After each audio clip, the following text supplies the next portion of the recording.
Good morning students. आज आपका chapter 11 Gulliver की विचित्र यात्रा को पढ़ेंगे हम। तो इसमें क्या है, इस पार्ट में गुलिवर की यात्रा का वर्णन किया गया है कि एक बार यात्रा के दौरान उसका जहाज टूट जाने के बाद वह ऐसे द्वीप पर पहुंच गया जहां के लोग बहुत छोटे छोटे थे। तो उसकी गुलिवर की विचित्र यात्रा का वर्णन किया गया है इसमें। ठीक है बच्चों, तो अब हम इसको पहले रीड कर लेते हैं, साथ के साथ मैं आपको एक्सप्लेन भी करती रहूँगी।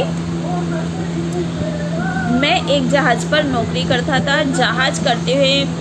जहाज़ पर नौकरी करते हुए मैंने कई लंबी लंबी यात्राएं की।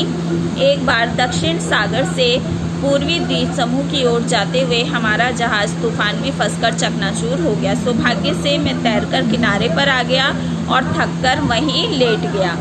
जब मेरी आँख खुली तो मैंने अपने आप को पतले पतले धागों से बंधा पाया। मैं आश्चर्य में पड़ा सोच रहा था कि कोई चीज़ मेरे पैरों पर रेंगती रेंगती छाती पर आ खड़ी हुई। यह एक मानव आकृति थी, छोटी सी, लगभग एक बालिश्त ऊंची।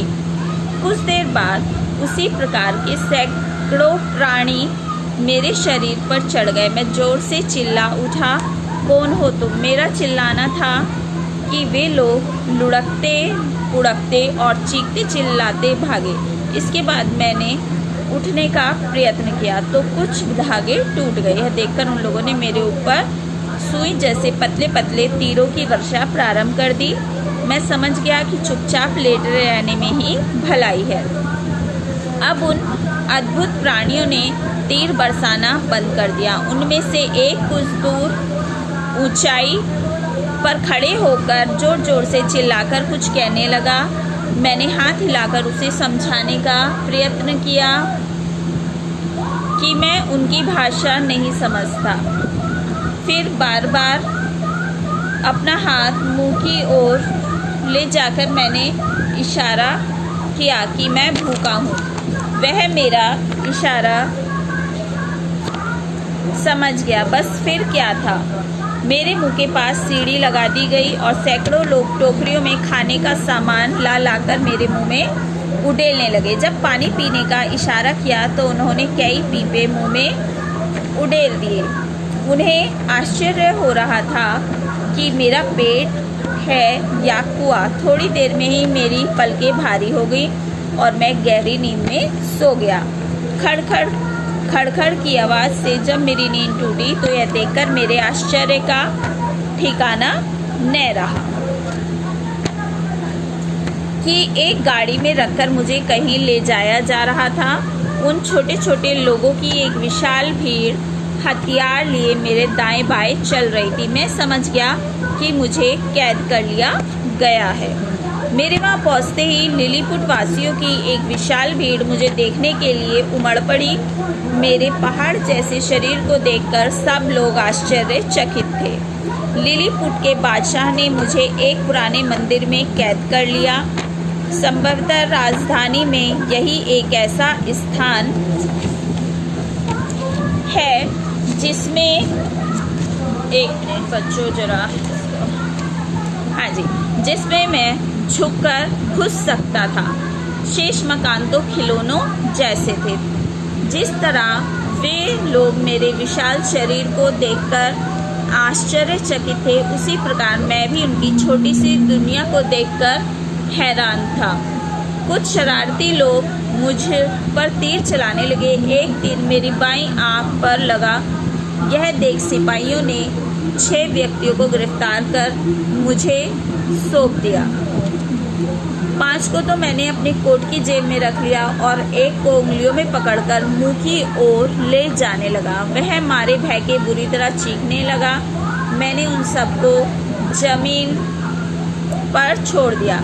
छुटकारा पाते ही वे सब गिरते पड़ते वहाँ से भागे। इस बात का उन लोगों पर अच्छा असर पड़ा। बादशाह ने जब यह सुना तो उसने भी मेरी प्रशंसा की। बादशाह ने 6 विद्वानों को मुझे उस देश की भाषा सिखाने का काम सौंप दिया।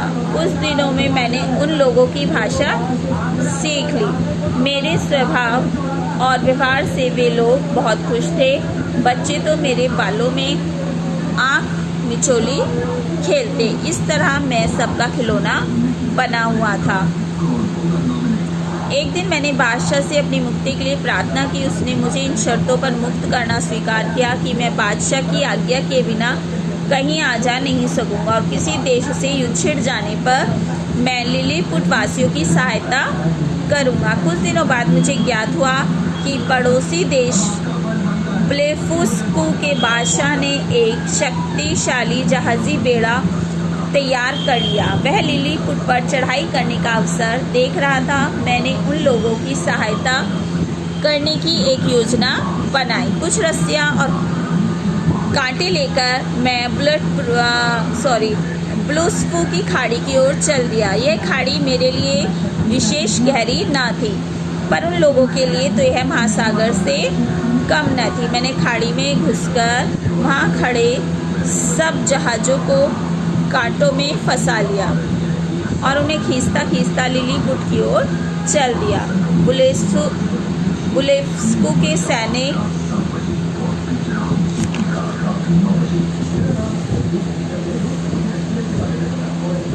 मेरे ऊपर तीर बरसाने लगे, पर चश्मे और चमड़े के कोट के कारण उनके तीर मेरा कुछ न बिगाड़ सके। ब्लेफुस्कू के जहाज़ों को खींचकर जब मैं लिलीपुट की खाड़ी में ले गया तो वहाँ के बादशाह और लोगों ने प्रसन्नता से उछल उछल कर मेरा स्वागत किया।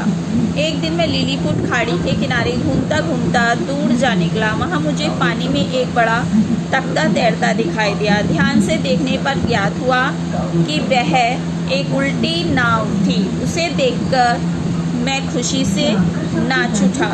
वह नाव नहीं, मेरी आशा की ज्योति थी। कुछ दिनों बाद मैंने बादशाह से अपने देश जाने की आज्ञा मांगी। उन्होंने मुझे बड़े प्रेम से विदा किया और बहुत सी भोजन सामग्री मेरी नाव पर लदवा दी। सौभाग्य से रास्ते में एक जहाज़ दिखाई दिया। यह देख मेरी प्रसन्नता का कोई ठिकाना न रहा कि वह जहाज़ मेरे ही देश का था। जहाज़ के नाविकों ने मुझे ऊपर ले लिया। तो बच्चों, ये आपका चैप्टर यहाँ पर कंप्लीट होता है और इस हिंदी फर्स्ट में आपका हाफ ईयरली का सिलेबस भी कंप्लीट होता है। मैंने आपको इतने चैप्टर लिखवाए थे, चैप्टर 11 तक। तो ये आपका लास्ट चैप्टर था हाफ ईयरली का। ये यहाँ पे आपका हाफ ईयरली का कोर्स कंप्लीट हो जाता है। तो इसके बाद इसमें आप बुक एक्सरसाइज करेंगे, वो मैं आपको फिल करने के बाद आपको सेंड कर दूँगी इमेजेस में से आप करेंगे। ठीक है बच्चों, जो नोटबुक का वर्क है वो नोटबुक में करेंगे, जो आपकी बुक का वर्क है वो आप अपनी बुक में करेंगे।